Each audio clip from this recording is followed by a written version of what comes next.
Hi everyone, it's Hannah from Hand Done Crochet, and today we are making 4 granny squares and turning them into a granny square sweater.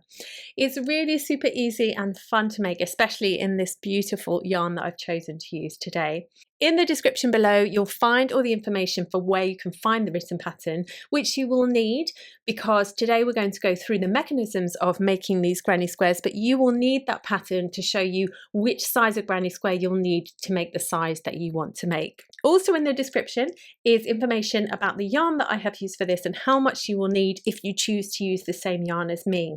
So I'm using this beautiful prism yarn from Mary Maxim. It's got the most wonderful colours in it, as you can see, and does all the hard work for you, so you don't need to worry about switching yarn and having different tails to tie in. And this is the colour Tropics, and it's an acrylic yarn, and we get 290 yards in 100 grams. Along with your yarn, you're going to need a 4.5mm crochet hook, or the size that matches the gauge for you if you're choosing to use the same yarn as me. You'll also need a pair of scissors and a needle for your ends. So go grab your materials and let's get going. As you'll see in the pattern, we need to make 4 granny squares, somewhat like this. And 2 of them will need to be a matching number of rounds for the front and the back, and the other 2 will need to be another matching number of rounds for your 2 sleeves. But the principle is exactly the same. So I'm going to show you the center part of the granny square here, and then you'll know what you need to do to continue for whichever side you're making and whether you're working the front, the back, or the sleeves. Now for this, I'm working my granny squares in turned rounds.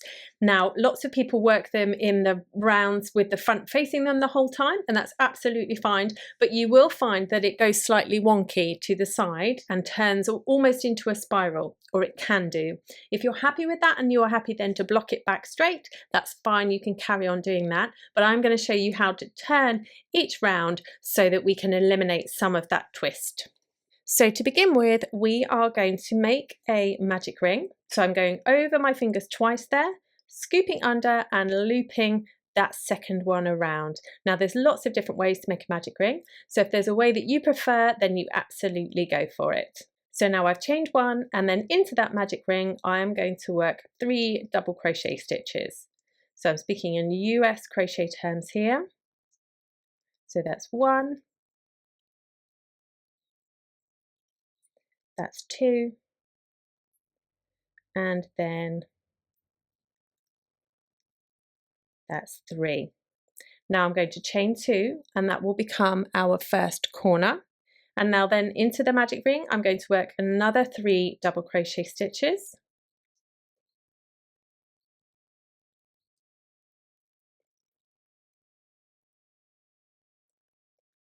And then I will chain 2. That's our second corner. Now another 3 double crochet.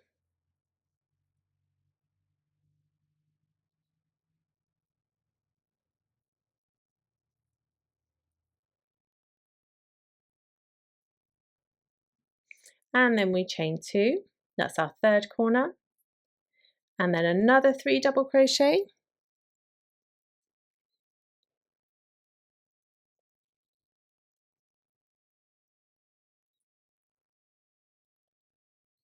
And chain 2, and that's our fourth corner.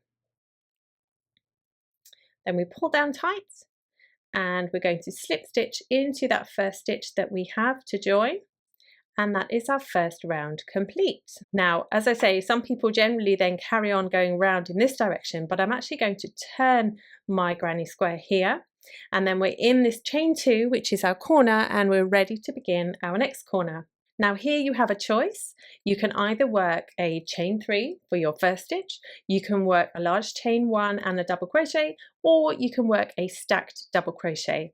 Now I like to work stacked double crochets here, and to do that we just work a single crochet into that chain 2 space, and then into the side of that single crochet we're going to work another single crochet. So you literally stack 2 single crochets up on top of each other, and it becomes the height of a double crochet for you. And then into that chain 2 we're going to work another 2 double crochet stitches, and that gives us a set of 3 that we know and love as that granny stitch. and then we're going to chain 2, that will become our next corner, and then into that same chain 2 space we're going to work 3 double crochet stitches.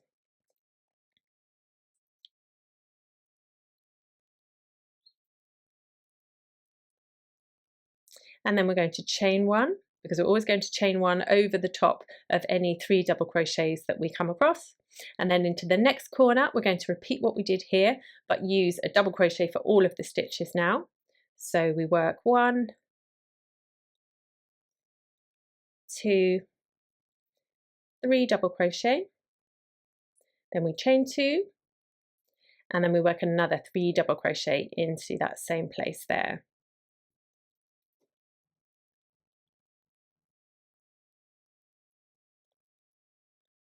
Then we chain 1 over the top of those 3 double crochets that we have, and then we're ready to work another corner here in our chain 2. So we work 1, 2, 3 double crochet, chain 2, and then 3 double crochet all into that same chain 2 space.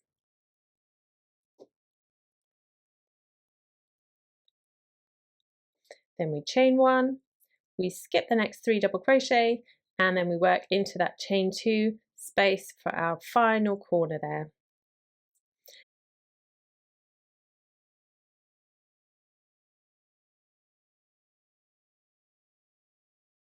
And then we do 3 double crochet here.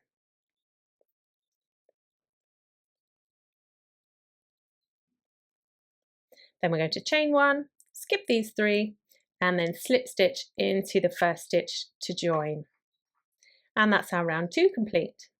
Now we're going to turn our work again, and now we come across a chain 1 that we're in, and in that chain 1, and from now on every time we come to a chain 1, we are going to work 3 double crochet into it. And so I'm going to begin with that stacked stitch that I like, so 2 single crochets stacked on top of each other, and then another 2 double crochet into there. Then we chain 1 because we've come across 3 double crochet there, and now we have a chain 2, which is our corner, so we're going to work the corner in exactly the same way as we did before. So 3 double crochet, then chain 2, and then 3 double crochet all into that same corner that we have there. Oops. So now we've come across 3 double crochet, so we're going to work a chain 1 and skip those 3. Then working into this chain 1 space, we work 3 double crochet. So the mechanisms of the granny square are exactly the same. The principles of what you put where are all the same. We're going to chain 1, skip these 3, and then work our corner here. But the only difference is that when you turn, you might not be in the same place as you expected to be if you were doing it in the traditional way without turning.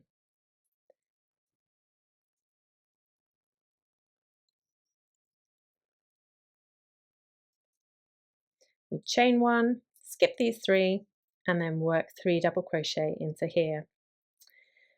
And that really is all there is to it for all of the granny squares, the 4 granny squares that you need to make for each of the sizes. This is what we need to do for each of them. As I say, for a set number of rounds for each size. So now we're at the end of the round and we're going to slip stitch to join, and then you are ready to turn. And then as you see, you're in a chain 1 space. So you're going to work a stacked double crochet, and then, oops, nearly, and then 2 double crochet, and then off you go around working a chain 1 where you need to skip those 3, and then into a corner, and then work all the way around the square. Now that we've been through how to work the granny square, you can start to work your front, back and 2 sleeves for the amount of rounds that it tells you in the pattern for the size that you're making. Now you'll see in the pattern also that each of these panels, these squares, have a final round that is a round of single crochet stitches. So what I will do is I will go through that final round together with you now on this, which is going to be my front panel, and then you'll have everything that you need to know to work your front, back and your 2 sleeves, and then we'll be able to join them all together. So I've worked the number of rounds that I need to for this front panel for me. And now for the final round, I'm going to just chain 1, and then I'm going to work a single crochet into each of the stitches that we have around. So there'll be 3 stitches there for that set, that granny cluster that we have. And then I'm going to work a single crochet into the chain 1. So every single stitch and every single chain needs to get themselves a single crochet in them. So all we have to do is work our way around the whole of the square, working these single crochets, and then when we get to the corners, we have, where's a corner, Hannah? Here's a corner. We have a chain 2, and into that chain 2 we are going to work 2 single crochet stitches. So we're going to work all the way around, work 2 single crochets in the corners there, work a single crochet in each of the stitches and chains all along this side, keep going, turn around, do the 3rd and the 4th side, getting all tangled up now, and then you need to work the rest of this first side up until we get back to, where did we begin? Where we just began there. And then when you get back to that stitch, just as we've been joining with previous rounds, you're going to slip stitch into your first stitch to join. So that is the final round that we work on all of the squares, whether they be the front, the back, or the sleeves. So go ahead and make all 4 of your squares now, and then once you have, the important thing that I always do before I join anything is to block it. So block it flat to the measurements in the pattern, and then come back to me and we'll join them all together. Now, a really important note to say is that for some of the sizes, we have a sleeve extension. So that turns your sleeve, it keeps it at the same length that we want it to be, but it changes the depth of the armhole. So you may be asked in some of the sizes to add some rows of granny stripe stitch, just like you can add to the bottom to add to the length of it. So if you do have that instruction in your size, then on the final round, when we're going to work a single crochet in each of the stitches, like I have already done here, then when we work into the stitches and the chains, that's nice and straightforward, nice and easy. But if you have those extensions, you may come across the side of a stitch as you're working around some of the sides. So if you do, you're going to work into the side, you're going to work 2 single crochet into the side of one of these double crochets. So essentially just work all the way around this shape that you have, which will be a rectangle for some sizes and a square for other sizes. But remember, if you come across a double crochet as you're doing that final round, you need to work 2 single crochet into it. With our squares now made, we can start to seam them, and of course I can't fit them all on the camera, so what I will do is I will overlay a picture to show you how we're going to lay these out and how we're going to join them.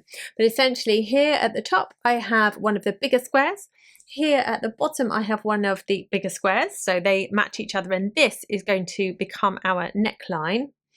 And then at the side, what we're going to do first is we're going to set in this sleeve. So I have one of the smaller squares here. And essentially, regardless of which size you're making, you are going to place that smaller square exactly at the halfway point where your 2 big squares are going to join. So this will be the neckline split. And so we need half of this small square up at this bit, and we need half of it down underneath here. And so what I'm actually going to do is grab a stitch marker. Somewhere I have one, I promise. Here we go. So this one is our midpoint. And the important thing, actually, I should have said before now, is that we are using the wrong side of the squares, which is the side that the single crochet is the wrong side of. So these need to flip over, flip them like that. Set.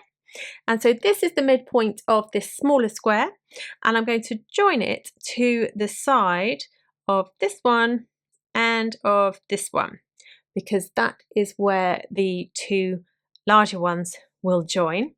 And then what I'm going to do is I am going to seam from this side here of this small square all the way along the side of what will be my front panel, and then continue along of the side which will be for my back panel. So I'm just going to fold this over now so that we can see. Now what we're going to need to do is to count backwards from here to line up our stitches. So I've counted back 30 stitches, which is for the size I'm making, of the larger square that we have here, and that then matches with the 30 stitches that I have of this smaller square here. And I'm going to join a new piece of yarn, and I'm going to work a slip stitch seam here for this, but you can do this however you would like to. If you want to sew them together, if you want to work a different crochet seam, it's entirely up to you. But I'm just going to slip stitch each of these together,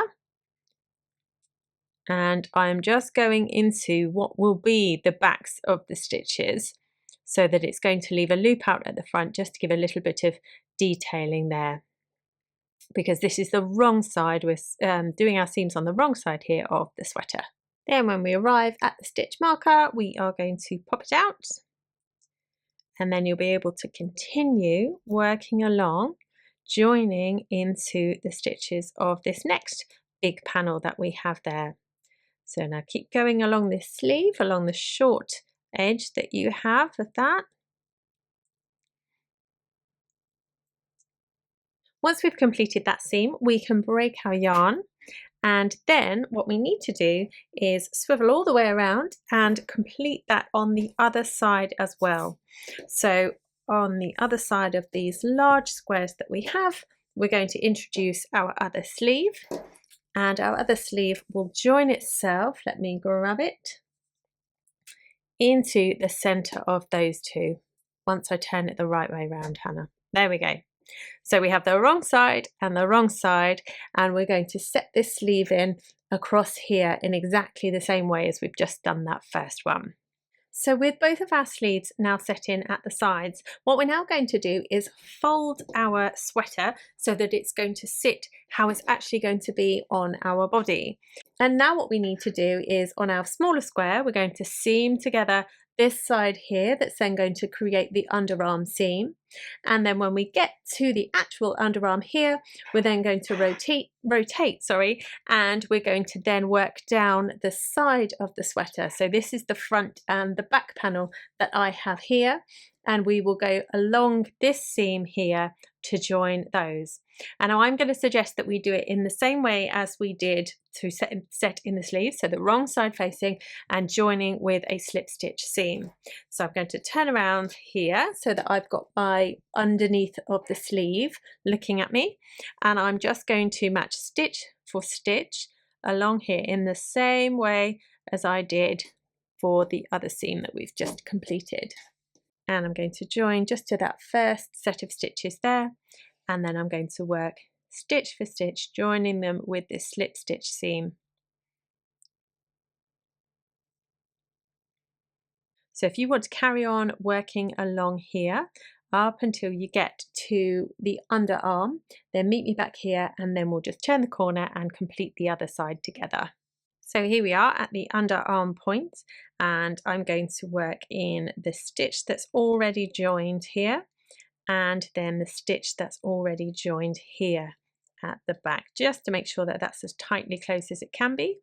And now we're ready to start working along each of these stitches down to the bottom. So if we rotate our work, we've done the sleeve there. Now this is the side seam of the actual sweater. So this could be your front or your back, whichever you choose when you turn it the right way round. But we're just going to go down and work this side seam now. And then when you've done this side, you're going to swivel around and do the exact same thing on the other side. So starting at the sleeve, the cuff edge, you're going to work along the underside of the arm, and then rotate and work down the other side of the sweater. So go ahead and do those, and then I will meet you back when you're done. So now we have our side seams all completed. We have the basic shape of the sweater all done. And the last thing that we need to do in terms of seaming is to decide where you want your neckline to be. Now I've given guidance in the written pattern, but essentially you can seam up as much or as little as you like of these shoulders here to then create yourself a space for your head hole. And now if you want a nice relaxed feel, leave more open, but if you obviously want it tighter, then have less open. The important thing to do though is to make sure that whatever you join on one side, you join on the other side so that your neck hole is level and in the middle.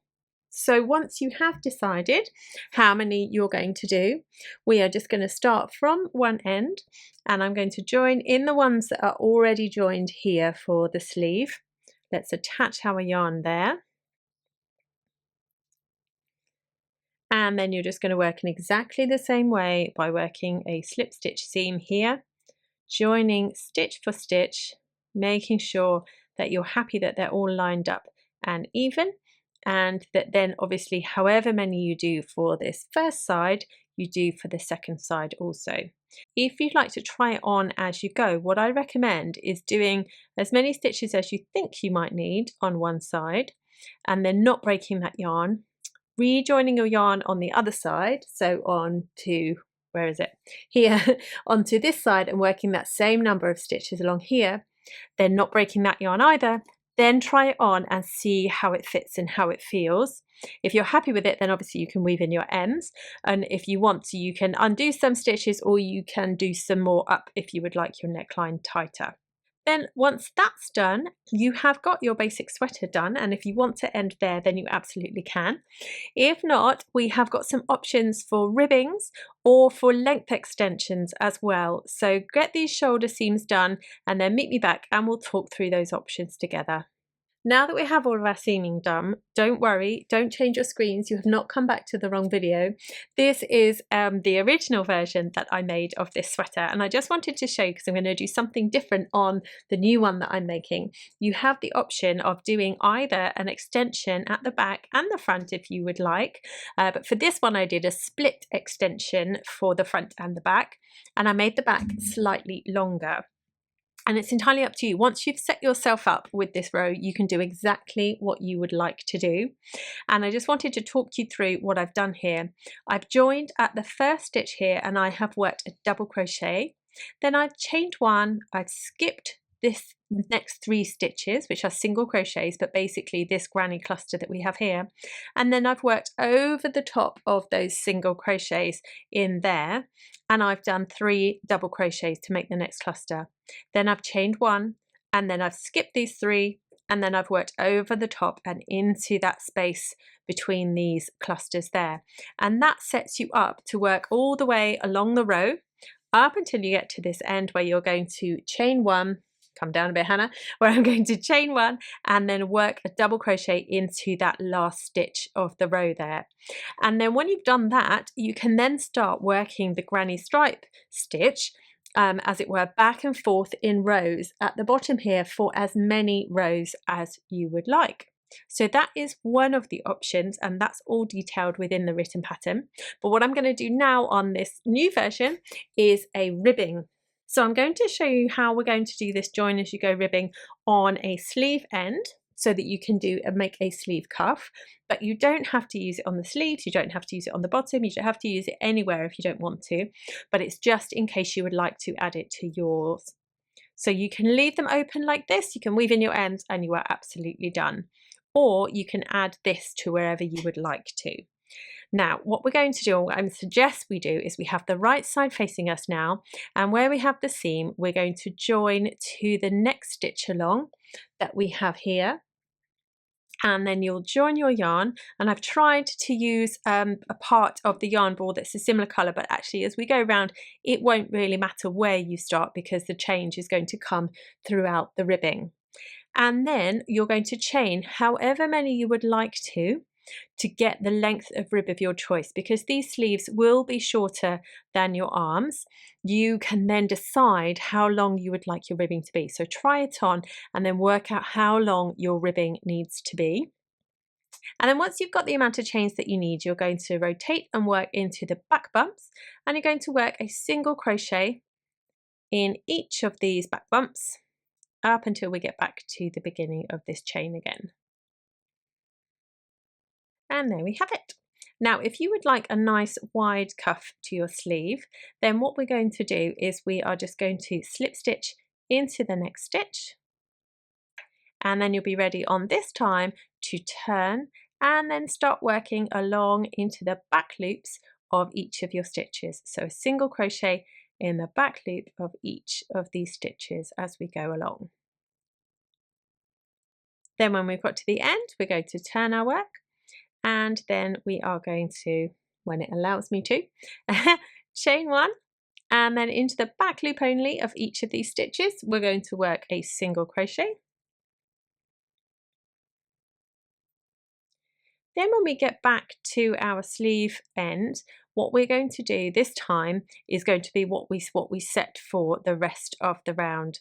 Now, if you're going for that loose cuff, and it will be a very loose cuff if you do this version, I think I will change and do a different version in a moment, is that when we're back here, we're going to slip stitch in the next 2 stitches that we have there. And then you will turn, and then you will work in the back loop only, a single crochet in each of the stitches. And then you just keep repeating that. You then at the end of this row would chain one, and then you would work a single crochet in the back loop only up until you get back to the sleeve, and then you're going to slip stitch in 2. But for my version, what I think I might well do is slip stitch into more stitches and make it a tighter cuff. Now you can slip stitch in as many as you like, but I will just show you in a second how I am going to do it. So if, like me, you want a slightly tighter cuff, then we need to slip stitch into more stitches. Now I find that rather than slip stitching into individual ones for say 3, which is what I think I will use, what I do first of all is I skip the next one that we come across, and then I will slip stitch in 2. So overall we're using up 3 stitches, but we're just skipping this one here. And I find that makes your cuff just slightly less bulky. So work your cuff around this sleeve end, and then meet me back when you get to here, and I'll show you how we seam it and finish. Right, so I know I said meet me back at the end of the sleeve cuff, but I merrily did the sleeve cuff and joined it and then forgot to show you. So I've now finished the bottom ribbing here. I've got to the end, I have slip stitched into the last one here, and so now I'm going to join these with a slip stitch seam. So I have this final row that I have just worked here, and I've got the first row that I worked into that foundation chain that I extended from the bottom of the sweater from. And all I'm going to do is, just as we did with the seams of the actual sweater, I'm going to pick one of the loops of the first stitch and one of the loops of the first stitch of the first row, and I'm going to slip stitch them all together, and then I'll go for the next stitch and the next stitch along on here. Now remember, when you're going into that foundation chain, especially with this yarn because it's a little bit fuzzy, just be kind to yourself and be gentle. Because if you're anything like me, your chains aren't always necessarily that even, but don't worry about it. We just line them up stitch for stitch and join them along this seam. Then when you've finished that seam, you can weave in your ends for the entire sweater, and we are there. Thank you so much for joining me. I can't wait to see your sweater. Do come and find me and show me. I'm hand and crochet all the places you'd expect me to be, and I will see you again soon.